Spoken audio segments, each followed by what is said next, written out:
What's up YouTube, Brian here. Today we're going to be taking a look at the Forbidden Dreadnought set up with the Ohlins DH38 downhill fork. I wanted to try the downhill Dreadnought out for a while. We're going to break down how I set up this fork and how it affected the handling of the bike. Let's get into it. So to start, this isn't a stock fork. This is Ohlins' attempt at building a fork that's tailored more towards trail bikes. So that means it's got 180 millimeters of travel and it has a softer compression tune. I'll put up the compression and rebound tune charts so you can see the differences in between the stock fork and the one I was riding. And then it also has a larger negative air volume chamber because they took out a spacer. So all this is to kind of help the fork be a little bit more supple, maybe not as harsh, just to kind of test if having a softer tuned downhill fork made sense for trail bikes. With that in mind, I'll start talking about how the fork actually felt on my bike. So right off the bat, the first thing I noticed on my first run was just the stiffness of the chassis itself. It's incredibly obvious that you've got a dual crown fork on your bike.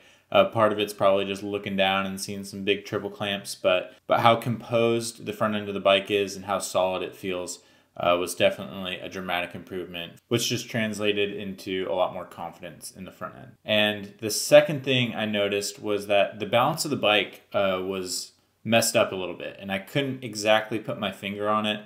I thought it was maybe the bar height, like it was more raked out or something, but I measured the bars and they were at the exact same height as my previous setup at 108 centimeters. But then I figured out that this fork came in the longer offset option at a 54 millimeter offset, and my single crown I was running was a 44 millimeter offset. And I have experienced testing offsets before, and longer offsets, one, put your front wheel like 10 mils out in front of you in this case, which is quite a bit, and it just makes the steering a lot more twitchy and harder to predict. In this clip here, you can see my front wheel just kind of like climbs out of the inside of the rut.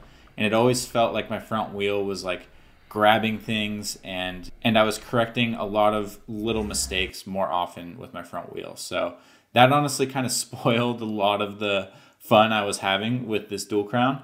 But I did end up going to a 50 millimeter stem to kind of more match that longer offset and get my weight a little bit further forward. I was running a 45 millimeter stem with my 44 mil offset fork. And in my experience, matching those offset numbers as close as you can really results in a predictable steering characteristic. So unfortunately, I did have to ride around a bit of imbalance in the bike because of the offset. But focusing on how the fork performed itself, I took it to Coronet Peak, which is one of the best downhill tracks of all time.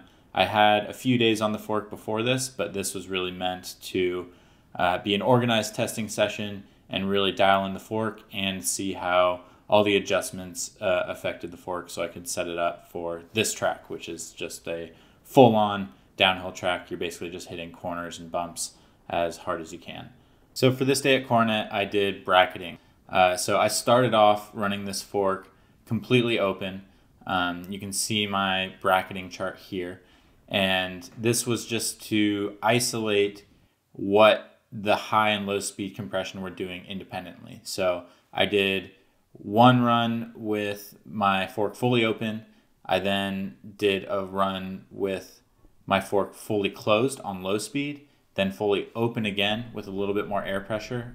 Even from the beginning runs, I was looking for a little bit more support. I then did the next run with fully open low speed and close high speed.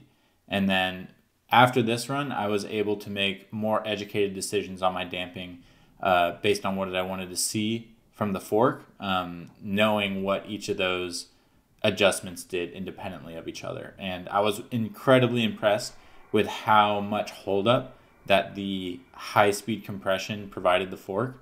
Ohlins only has 3 clicks to choose from, but it was very clear going from 0 clicks to 2 clicks that the fork was performing much different. And it just gives you the feeling that it feels good to push the fork into holes. And in those high speed compression situations, you can just feel the fork doing a lot to hold you up.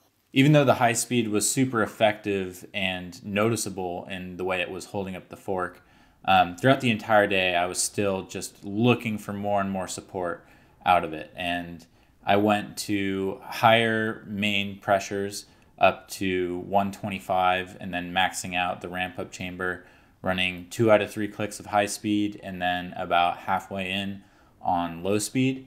And it seemed like just no matter how stiff I wanted to make the fork, it was just still diving a little too deeply into its travel.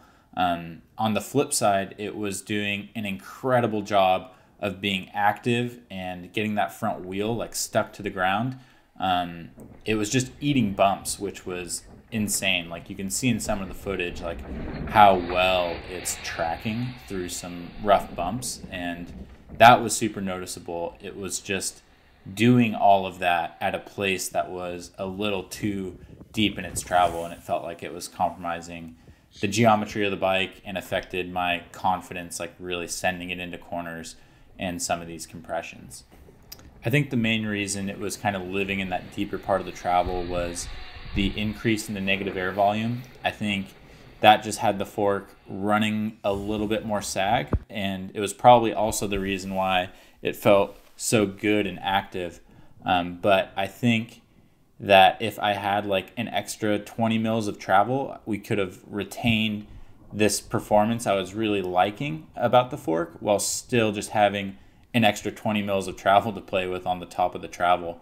And I think that would have been a dramatic improvement, or kind of just going the other direction with running it at 180 millimeters and keeping the stock damping and air spring volume. I would have sacrificed a little of that buttery activeness that I was liking, but for this track especially, I think it would have held up a lot better.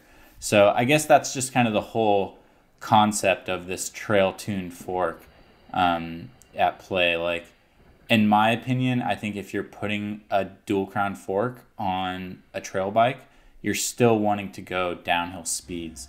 And I did ride this on some other like more trail oriented terrain with like smaller frequency bumps and not as big compressions, and it did feel really good. But I think if you're putting a dual crown fork on a bike like a Dreadnought, you're going to want to be riding the most aggressive tracks, even doing some downhill racing and really pushing the bike to the limit.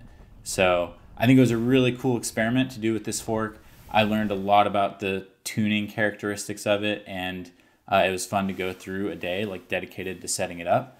But in my opinion, I think if you were to buy one of these forks for a trail bike, I would still go with the stock damping options, and especially make sure to go with the shorter 44 mil offset, because that has honestly maybe a bigger effect on the handling of the bike than the entire dual crown fork itself. So that's my input. I hope that was helpful to you guys. Please let me know if you have any questions, and we'll see you in the next video. Thanks for watching.